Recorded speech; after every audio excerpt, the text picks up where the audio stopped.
여러분, 사라진 이름이 다시 돌아온다면 믿으시겠습니까? 성경 속 약속의 땅, 가나안. 그 이름은 오래전 지도에서 완전히 사라졌습니다.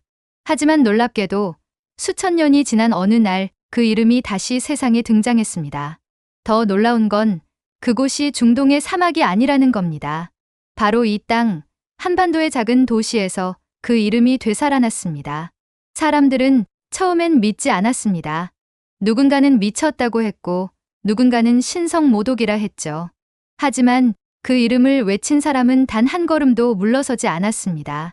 전쟁으로 폐허가 된 땅에서 그는 선언했습니다. 이곳이 약속의 땅이다.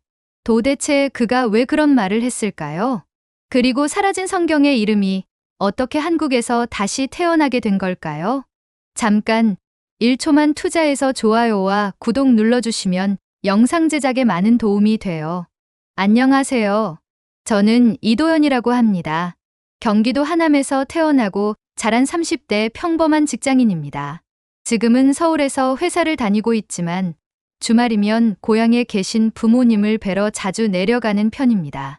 오늘 이렇게 사연을 제보하게 된 건 제 할아버지와 관련된 이야기를 꼭 전하고 싶어서입니다. 사실 저는 이 이야기를 최근까지도 제대로 알지 못했습니다. 할아버지께서 돌아가신 지 3년이 지난 후에야 우연한 계기로 알게 된 사실이었거든요. 제 할아버지는 1940년생이셨습니다. 6.25 전쟁 당시에는 10살밖에 안 되셨던 분이시죠. 전쟁의 참혹함을 온몸으로 겪으신 세대였습니다. 할아버지는 평생 농사를 지으며 사셨는데 말수가 적으신 편이셨고 과거 이야기를 잘 안 하시는 분이셨습니다. 그래서 저는 어렸을 때부터 할아버지가 젊은 시절 어떻게 사셨는지 거의 몰랐습니다.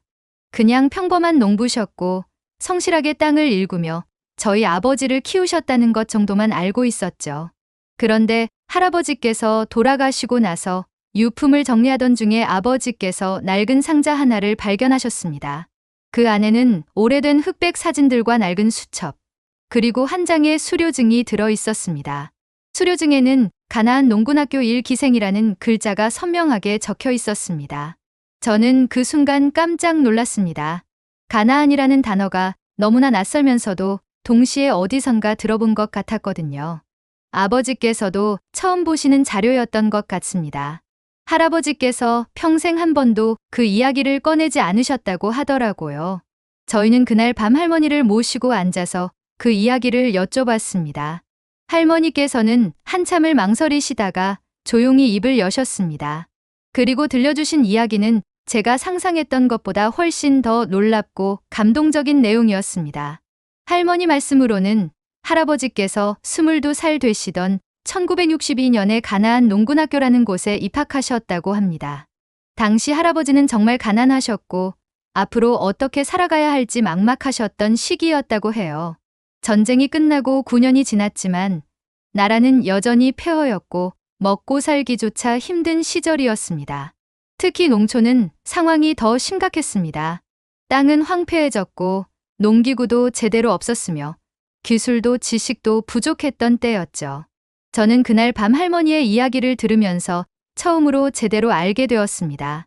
우리 할아버지께서 단순한 농부가 아니라 대한민국 재건의 역사에서 중요한 역할을 하셨던 분이셨다는 사실을요. 그리고 그 시작에 가나안이라는 이름이 있었다는 것도 알게 되었습니다. 저는 궁금해서 참을 수가 없었습니다. 도대체 가나안이 무엇이고 왜 그런 이름이 붙여졌으며 할아버지는 거기서 무엇을 배우셨던 걸까요? 그날 이후로 저는 본격적으로 자료를 찾아보기 시작했습니다. 도서관에도 가보고 인터넷도 뒤지고 심지어 한남시청 향토사료관까지 찾아가 봤습니다. 그리고 알면 알수록 저는 점점 더 큰 충격에 빠져들었습니다.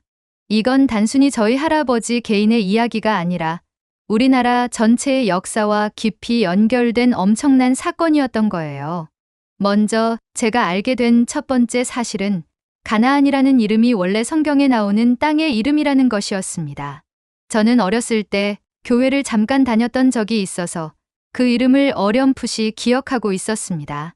성경 속에서 가나안은 젖과 꿀이 흐르는 땅으로 묘사됩니다. 출애굽기 3장 8절을 보면 하나님께서 모세에게 약속하신 땅으로 나오죠.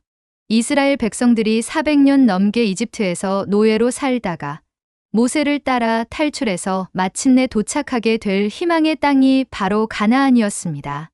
그 가나안은 단순한 지명이 아니었습니다. 그것은 자유를 의미했고 새로운 시작을 뜻했으며 모든 억압과 고통이 끝나는 약속의 상징이었습니다. 사막을 40년이나 헤매던 사람들에게 가나안이라는 이름은 살아갈 이유였고 한 걸음 더 나아갈 힘이었을 겁니다. 그런데 자료를 찾아보면서 저는 더욱 놀라운 사실을 알게 되었습니다. 그 유명한 가나안이라는 땅의 이름이 지금은 지도 어디에도 존재하지 않는다는 것이었습니다. 저는 이 사실을 알고 정말 충격을 받았습니다. 그렇게 중요한 이름이, 그렇게 많은 사람들의 희망이었던 땅의 이름이 완전히 사라졌다는 게 믿기지 않았거든요. 고대 가나안 땅은 지금의 이스라엘과 팔레스타인, 레바논, 시리아, 요르단 일부 지역에 해당한다고 합니다. 하지만 수천 년의 세월 동안 그 땅은 수많은 제국의 지배를 받았습니다. 바빌로니아, 페르시아, 그리스, 로마, 이슬람 제국, 십자군, 오스만 제국까지 헤아릴 수 없이 많은 세력이 그곳을 차지하고 떠나갔죠. 그 과정에서 가나안이라는 이름은 점점 잊혀졌습니다. 새로운 정복자들이 올 때마다 땅의 이름도 바뀌었고 결국 현대의 지도에서는 그 이름이 완전히 사라지고 말았습니다. 성경 속에서 그토록 중요하게 다뤄졌던 그 약속의 땅이 현실의 지리에서는 흔적도 없이 지워진 겁니다. 저는 이 사실을 알았을 때 묘한 상실감 같은 걸 느꼈습니다. 이름이 사라진다는 건 단순히 지도에서 글자가 지워지는 게 아니었습니다. 그 이름에 담겨 있던 모든 의미와 희망, 수많은 사람들의 기도와 눈물까지 함께 사라지는 일이었으니까요.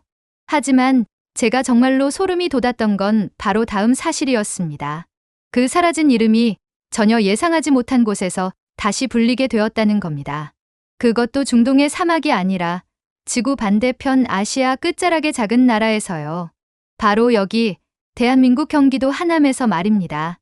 그리고 그 역사의 시작점에 저희 할아버지가 계셨다는 사실이 저를 더욱 놀라게 했습니다. 1962년 6.25 전쟁이 끝난 지 겨우 9년밖에 지나지 않았던 그때의 한국은 정말 참담한 상황이었다고 합니다. 제가 찾아본 자료에 따르면 당시 한국은 세계 최빈국 중 하나였습니다. 유엔에서 발표한 통계를 보니 1인당 국민소득이 $70도 안 되었다고 해요. 북한보다도 가난했던 시절이었습니다. 전쟁으로 국토는 완전히 폐허가 되었고 사람들은 굶주림에 시달렸습니다. 특히 농촌의 상황은 더욱 심각했습니다. 농지는 황폐해졌고 농기구는 부족했으며 비료나 종자도 제대로 구할 수 없었습니다. 국제사회의 많은 전문가들은 한국이 스스로 일어서는 건 불가능하다고 판단했습니다. 너무 가난하고 자원도 없고 기술도 없고 게다가 인구는 너무 많았으니까요. 그래서 앞으로 수십 년간 외국의 원조에 의존해서 겨우 연명하는 나라가 될 거라고 예측했습니다. 실제로 당시 한국은 미국을 비롯한 선진국들의 식량 원조와 경제 원조가 없었다면 국가 자체가 유지되기 어려웠을 상황이었습니다. 바로 그 절망적인 시기에 한 사람이 있었습니다. 그분의 이름은 김용기 장로님이셨습니다. 저는 자료를 찾아보면서 이분에 대해 알게 되었는데 정말 존경스러운 마음이 들었습니다. 김용기 장로님은 1924년생으로 일제강점기와 해방, 그리고 전쟁까지 온몸으로 겪으신 분이셨습니다.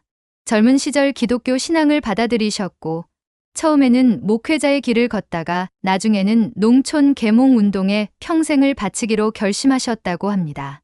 김용기 장로님께서 1962년에 경기도 한남시 덕풍동의 한 돌밭을 보게 되셨습니다.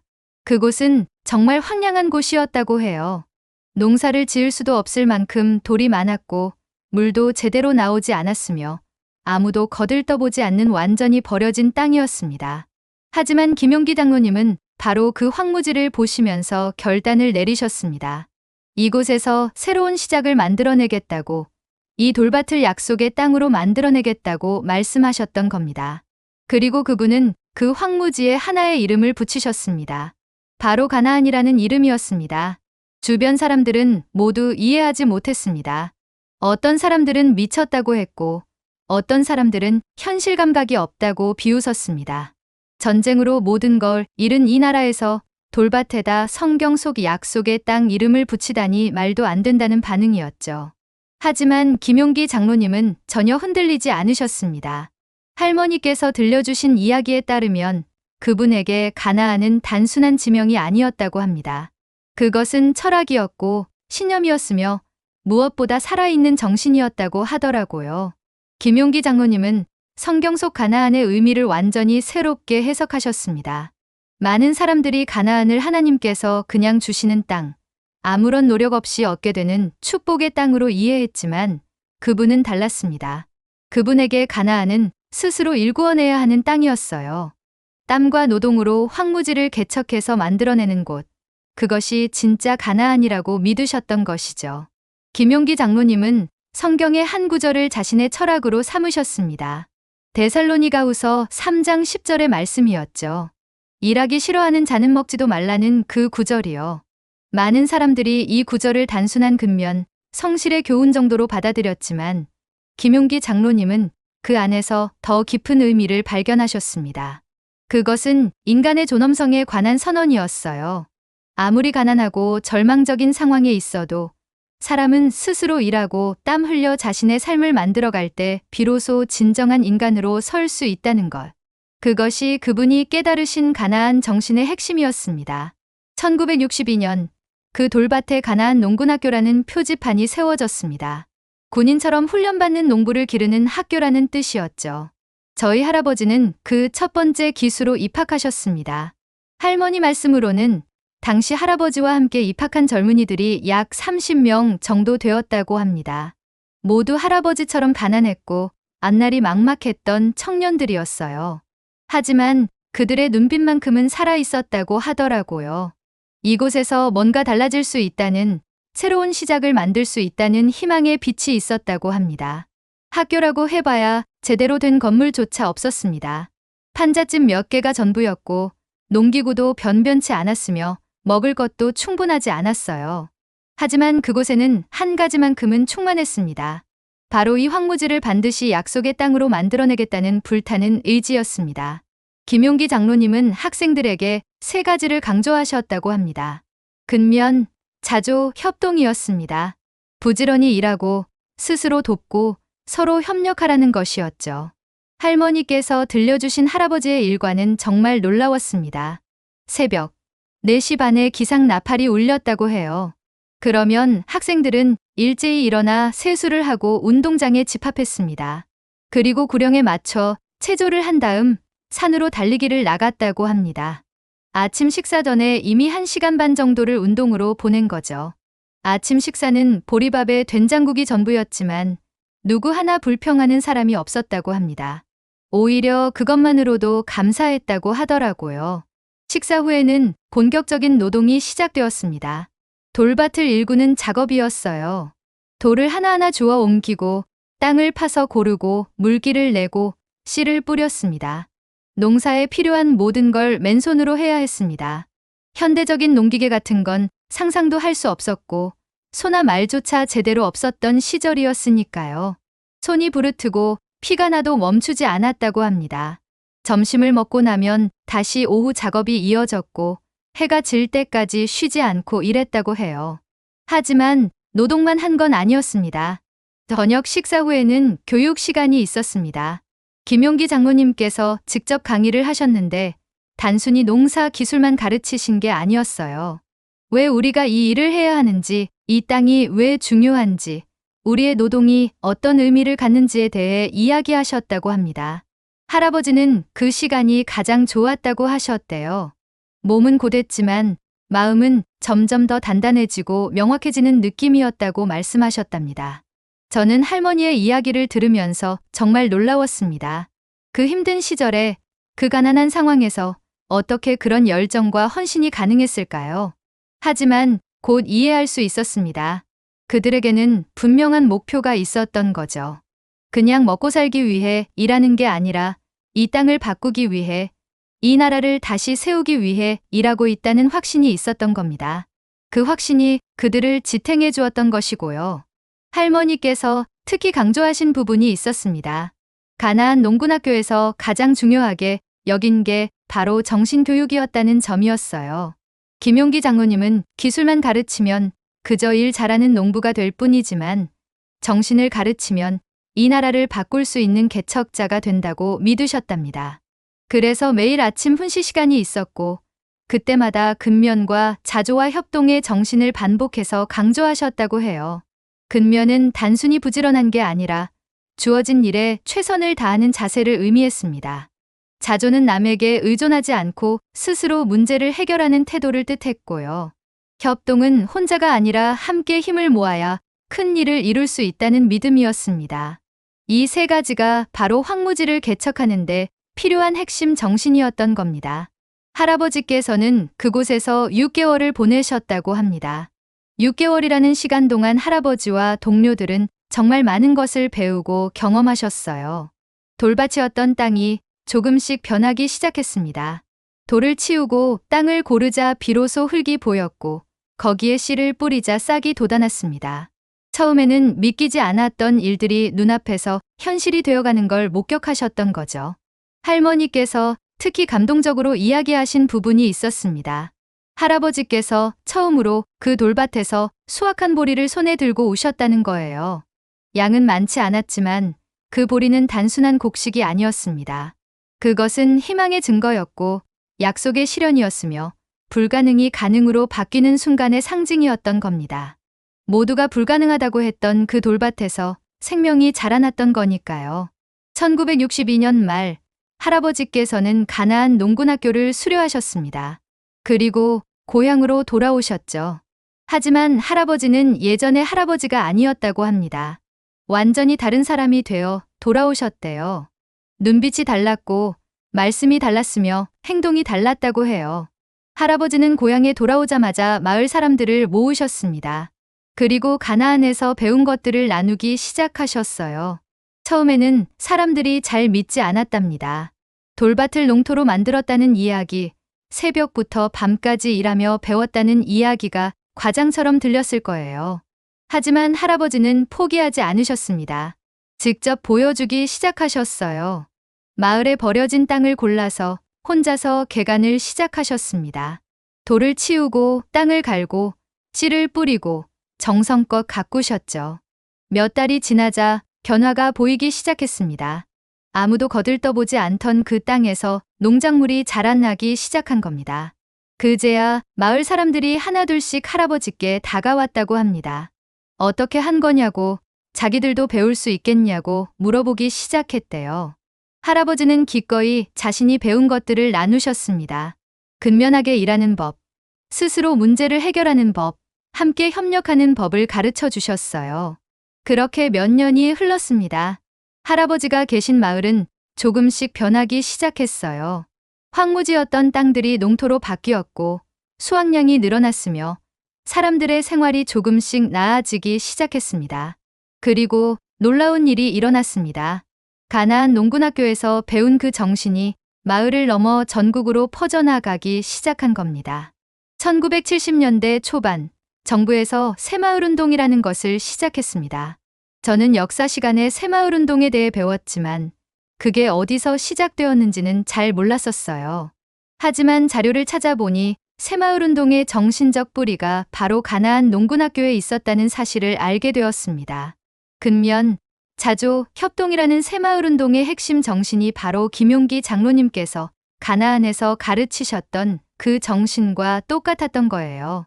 실제로 정부는 가나안 농군학교의 교육 방식을 모델로 삼아서 전국의 새마을 지도자 연수원을 만들었다고 합니다.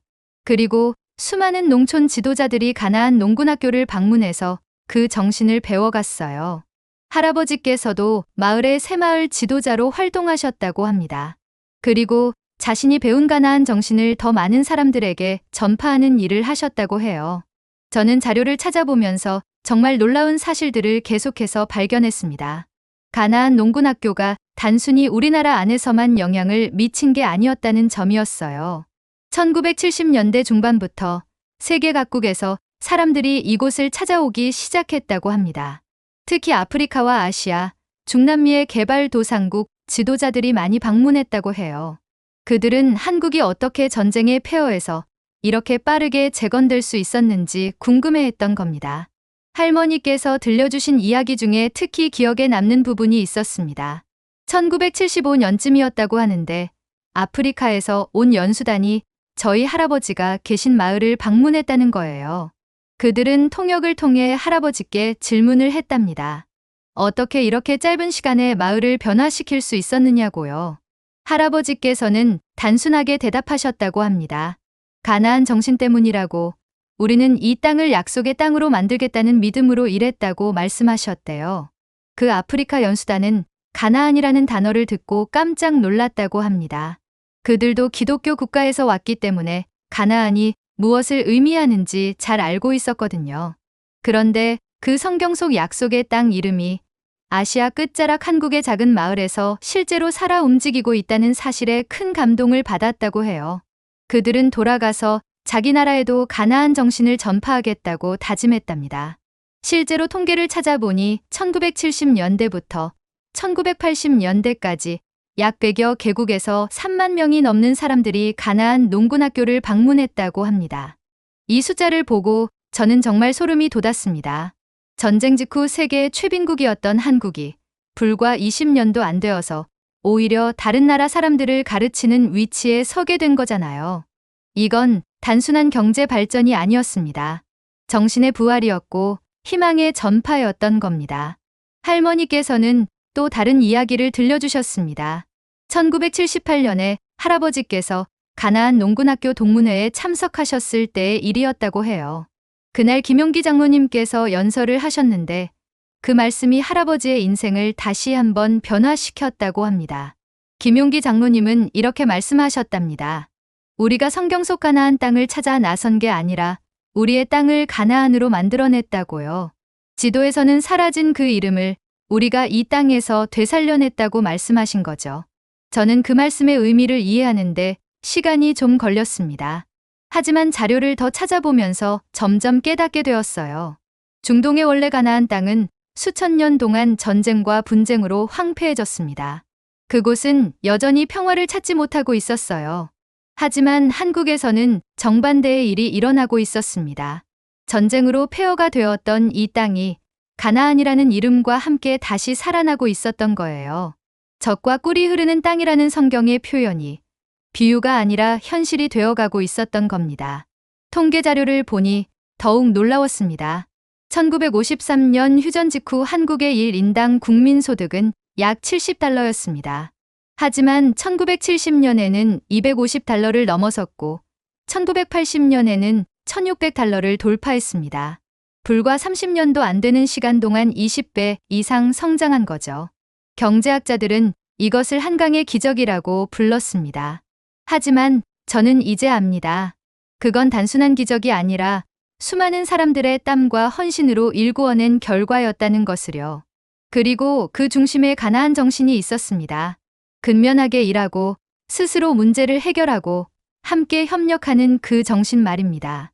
할아버지 같은 분들이 전국 방방곡곡에서 그 정신을 실천하고 전파했기 때문에 가능했던 일이었어요.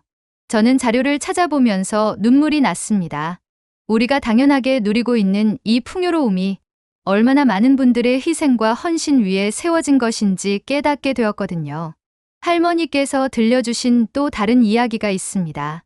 1980년대 초반 할아버지께서 다시 한번 가나안 농군학교를 방문하셨을 때의 일이었어요. 20년 만에 다시 찾은 그곳은 완전히 달라져 있었다고 합니다. 예전에 돌밭은 온데간데 없고 그 자리에는 푸른 논밭이 펼쳐져 있었대요. 제대로 된 건물들도 들어섰고 교육시설도 훌륭하게 갖춰져 있었다고 해요. 하지만 할아버지께서 가장 감동받으셨던 건 시설이 좋아진 게 아니었답니다. 그곳에서 훈련받고 있는 젊은 청년들의 눈빛이었다고 해요. 20년 전 자신과 똑같은 눈빛이었대요. 황무지를 개척하겠다는 의지, 이 나라를 바꾸겠다는 열정, 불가능을 가능으로 만들겠다는 믿음이 그대로 살아 있었던 거죠. 할아버지는 그 순간 깨달으셨답니다. 가나안 정신은 사라지지 않았구나. 세대를 넘어 계속 이어지고 있구나 하고 말이에요. 저는 또 다른 흥미로운 사실도 발견했습니다. 가나안 농군학교의 영향이 농촌에만 국한되지 않았다는 점이었어요. 1970년대와 80년대를 거치면서 가나안 정신은 도시의 공장으로도 퍼져나갔습니다. 근면과 자조와 협동이라는 가치가 산업 현장에서도 그대로 적용되었던 겁니다. 새벽부터 밤늦게까지 일하며 이 나라를 일으켜 세운 수많은 노동자들, 그분들도 어쩌면 가나안 정신의 영향을 받았을지도 모른다는 생각이 들었습니다. 할머니께서는 1985년쯤의 일도 이야기해 주셨습니다. 그의 할아버지께서 텔레비전에서 뉴스를 보시다가 갑자기 눈물을 흘리셨다고 해요. 뉴스에서는 한국이 1인당 국민소득 2,000달러를 돌파했다는 소식을 전하고 있었답니다. 할머니께서 왜 우시냐고 여쭤봤더니 할아버지께서는 이렇게 대답하셨대요. 우리가 해냈다고, 정말로 이 땅을 가나안으로 만들어냈다고 말씀하셨답니다. 저는 그 이야기를 들으면서 울컥했습니다. 할아버지께서 22살에 그 돌밭에서 처음 삽을 들었을 때 과연 이런 날이 올 거라고 상상이나 하셨을까요? 모두가 불가능하다고 했던 그 시절, 세계에서 가장 가난한 나라 중 하나였던 한국이 불과 30년 만에 이렇게 변할 거라고 누가 믿었을까요? 하지만 그것은 현실이 되었습니다. 그리고 그 현실을 만든 건 기적이 아니라 할아버지 같은 평범한 사람들의 비범한 헌신이었던 겁니다. 자료를 더 찾아보니 1980년대 후반부터는 오히려 한국이 다른 나라를 돕기 시작했다고 합니다. 가나안 농군학교의 교육 프로그램이 해외로 수출되기 시작한 거예요. 아프리카의 여러 나라, 동남아시아 국가들, 중남미 지역의 한국의 농촌 개발 전문가들이 파견되었습니다. 그들이 가르친 것도 바로 가나안 정신이었어요. 근면하게 일하고 스스로 문제를 해결하고 함께 협력하라는 그 메시지였습니다. 저는 이 사실을 알고 정말 자랑스러웠습니다. 원래 성경 속 가나안이 있던 중동 지역은 여전히 분쟁이 계속되고 있었지만 한국에서 되살아난 가나안 정신은 오히려 전 세계로 퍼져나가고 있었던 거잖아요. 지도에서는 사라진 그 이름이 정신으로는 살아서 지구 곳곳에 영향을 미치고 있었던 겁니다. 이것이야말로 진정한 의미의 복원이 아닐까 하는 생각이 들었습니다. 할아버지께서는 1990년대 초반까지도 여전히 농사를 지으셨다고 합니다. 이미 60대 중반이 넘으셨지만 땅을 일구는 일을 멈추지 않으셨어요. 할머니께서 이제 그만 쉬시라고 말씀드려도 할아버지는 고개를 저으셨답니다. 일하지 않으면 먹지도 말라는 가르침을 평생 실천하며 사셨던 거죠. 그리고 젊은 세대들에게도 늘 말씀하셨다고 해요.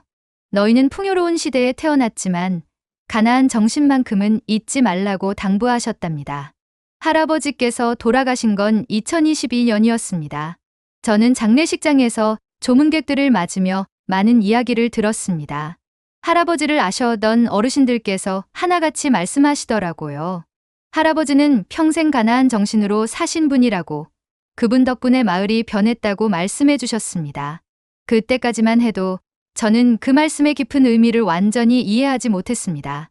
그저 열심히 사신 분이라는 정도로만 생각했었거든요.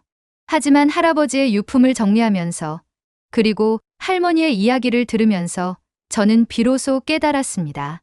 할아버지의 삶이 단순히 개인의 성공담이 아니라 이 나라 전체의 역사와 맞닿아 있다는 사실을요. 할아버지는 그저 한 명의 농부였지만 동시에 이 나라를 다시 일으켜 세운 수많은 무명의 영웅들 중 한 분이셨던 겁니다. 저는 할아버지의 수료증을 다시 꺼내 들여다봤습니다. 가나안 농군학교 제1기생이라는 글자가 여전히 선명했습니다. 1962년, 그해는 이 나라가 절망의 끝자락에 서 있던 시기였습니다. 하지만 바로 그 시기에 누군가는 희망을 선택했습니다. 누군가는 포기하지 않고 땅을 일구기 시작했습니다. 그리고 그 선택이, 그 작은 시작이 결국 이 나라 전체를 바꾸는 거대한 물결이 되었던 겁니다. 저는 이제 압니다. 지도에서 사라진 가나안이라는 이름이 어떻게 다시 살아났는지를요. 그것은 단순히 이름을 빌려온 게 아니었습니다. 그 이름이 담고 있던 본질, 즉 약속과 희망과 개척의 정신을 이 땅에서 되살려낸 것이었습니다. 성경 속 가나안 백성들이 황무지를 개척해 살만한 땅으로 만들었듯이 우리도 전쟁의 폐허를 딛고 일어나 이 땅을 다시 살만한 곳으로 만들어냈던 겁니다. 할머니께서는 제게 말씀하셨습니다. 할아버지께서 돌아가시기 며칠 전에 하신 말씀이 있다고요. 병상에 누워 계시면서도 할아버지는 창밖을 바라보셨답니다. 그리고 조용히 중얼거리셨대요. 우리가 지켜냈다고, 가나안을 지켜냈다고 말씀하셨답니다. 할머니께서는 그 말씀이 무슨 뜻인지 정확히 이해하지 못하셨다고 하셨어요. 하지만 지금 저는 압니다. 할아버지께서 무엇을 지켜내셨다는 말씀인지 이해할 수 있습니다. 할아버지께서 지켜낸 건 단순히 땅이나 재산이 아니었습니다. 그분이 평생 지켜낸 것은 정신이었습니다. 아무리 힘들어도 포기하지 않는 근면의 정신, 남에게 의존하지 않고 스스로 해결하는 자조의 정신, 혼자가 아니라 함께 나아가는 협동의 정신. 바로 그 가나안 정신을 평생 지키고 실천하며 사셨던 겁니다. 그리고 그것을 다음 세대에게 물려주려 애쓰셨던 거고요. 저는 작년 가을에 처음으로 가나안 농군학교를 직접 방문했습니다. 경기도 하남시 덕풍동, 할아버지께서 60여 년 전에 땀 흘리며 일하셨던 바로 그곳이었습니다. 지금은 기념관으로 조성되어 있었고 많은 사람들이 찾아오는 역사적인 장소가 되어 있었습니다. 저는 그곳의 전시관을 천천히 둘러봤습니다. 1960년대 초반의 사진들이 전시되어 있었는데 정말 황량한 돌밭이었더라고요. 그 사진들을 보면서 저는 상상했습니다. 22살의 젊은 할아버지께서 바로 이 땅에서 삽을 들고 돌을 치우던 모습을요. 손에 물집이 잡히고 등에서 땀이 흘러내리고 그래도 멈추지 않고 계속 일하시던 모습을 상상했습니다. 그리고 문득 깨달았습니다. 그 모든 고생이 헛되지 않았다는 것을요. 할아버지와 동료들이 흘린 땀 한 방울 한 방울이 결국 이 나라를 일으켜 세우는 밑거름이 되었다는 사실을요. 전시관에는 김용기 장로님의 말씀도 소개되어 있었습니다. 그 중에서 특히 제 마음에 와닿았던 문구가 있었습니다. 가나안은 지명이 아니라 정신이다 라는 말씀이었어요. 저는 그 문구 앞에 한참을 서 있었습니다. 정말 그렇습니다. 지도 위에서는 가나안이 사라졌지만 정신으로는 여전히 살아 있습니다. 그것도 원래 있던 중동이 아니라 이 한반도에서 더욱 생생하게 살아 숨 쉬고 있는 겁니다. 저는 기념관을 나와서 주변을 둘러봤습니다. 60여 년 전 돌밭이었던 그곳은 이제 아름다운 공원과 주택가로 변해 있었습니다. 푸른 나무들이 자라고 있었고 아이들이 뛰어놀고 있었으며 사람들이 평화롭게 산책하고 있었습니다. 이 모든 풍경이 기적처럼 느껴졌습니다. 하지만 저는 이제 압니다. 이건 기적이 아니라 수많은 사람들의 땀과 헌신으로 일궈낸 결실이라는 것을요. 요즘 저는 종종 생각합니다. 우리가 너무 쉽게 풍요를 누리고 있는 건 아닐까 하고요. 제 또래의 사람들은 배고픔이 뭔지 모릅니다. 전쟁이 뭔지도 직접 겪어보지 못했습니다. 그래서인지 때로는 당연한 것처럼 여기는 것들이 많은 것 같습니다. 하지만 이 모든 게 당연한 게 아니었습니다. 누군가의 희생과 헌신이 있었기에 가능했던 일들이었습니다. 저는 요즘 제 아이들에게 할아버지 이야기를 자주 들려줍니다. 6살짜리 딸과 4살짜리 아들은 아직 완전히 이해하지 못하겠지만 그래도 들려주고 싶습니다. 증조할아버지께서 젊은 시절 어떻게 사셨는지, 그분이 배우고 실천한 가나안 정신이 무엇인지 말이에요. 그리고 그 정신이 우리 가족만이 아니라 이 나라 전체를 일으켜 세운 힘이었다는 것도 알려주고 싶습니다. 특히 제가 강조하는 건 근면과 자조와 협동의 가치입니다. 요즘 세상은 빠르게 변하고 있고 인공지능이니 자동화니 하는 기술들이 발전하고 있지만 그럼에도 불구하고 이 세 가지 가치는 여전히 중요하다고 생각합니다. 부지런히 노력하고 스스로 문제를 해결하고 다른 사람들과 협력하는 것. 이것들은 시대가 바뀌어도 변하지 않는 보편적인 가치들이니까요. 저는 지난달에 회사에서 프로젝트를 하나 제안했습니다. 신입사원들을 대상으로 가나안 농군학교 방문 프로그램을 만들자는 내용이었어요. 처음에는 동료들이 좀 의아해했습니다. 왜 굳이 농군학교를 방문해야 하느냐고 물었죠. 하지만 저는 설명했습니다.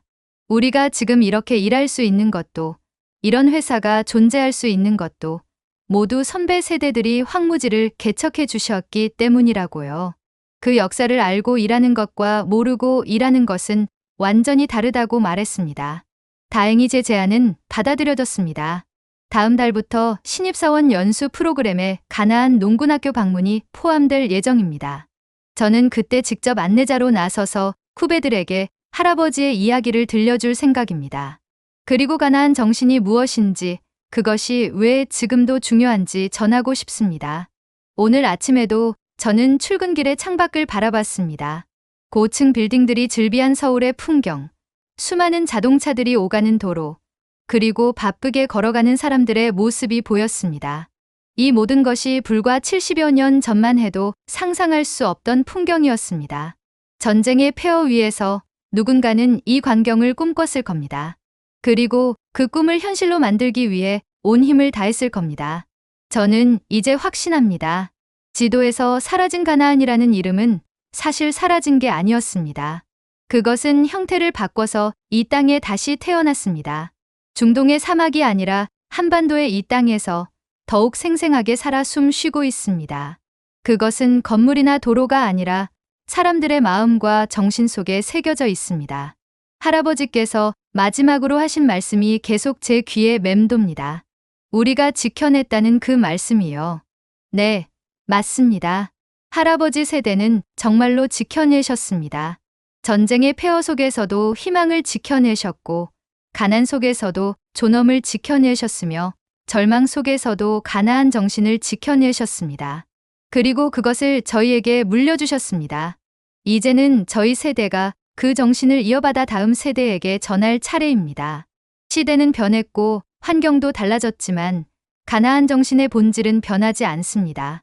부지런히 노력하고 스스로 문제를 해결하고 함께 협력하는 것. 그것이야말로 우리가 계속 지켜나가야 할 가치입니다. 저는 오늘도 출근길에 다짐합니다. 할아버지께서 물려주신 가나안 정신을 제 삶 속에서 실천하겠다고요. 제가 맡은 일에 최선을 다하고 어려움이 있어도 스스로 해결하려 노력하고 동료들과 협력하며 일하겠다고 말입니다. 그리고 그 정신을 제 아이들에게도 물려주겠다고 다짐합니다. 성경 속 가나안은 지도에서 사라졌을지 몰라도 그 정신만큼은 절대 사라지지 않았습니다. 그것은 지금도 이 땅 위에서 저희들의 삶 속에서 살아 숨 쉬고 있습니다. 그리고 앞으로도 계속 이어질 것입니다. 왜냐하면 저희가 지킬 것이기 때문입니다. 할아버지께서 그러셨던 것처럼 저희도 가나안 정신을 지키고 다음 세대에게 전하겠습니다. 지도에서 사라진 가나안의 이름은 우리가 되살렸습니다. 그리고 그 약속의 정신은 우리가 지켰습니다. 그 모든 증거는 기록이 아니라 바로 우리가 살아가는 이 삶 그 자체입니다. 이것이 제가 오늘 여러분께 꼭 전하고 싶었던 이야기입니다. 감사합니다. 오늘 사연은 여기까지입니다. 오늘 사연이 마음에 드셨다면 좋아요, 구독 꾹 눌러주세요. 다음에 더 감동적인 사연으로 여러분을 찾아뵙겠습니다. 시청해주셔서 감사합니다.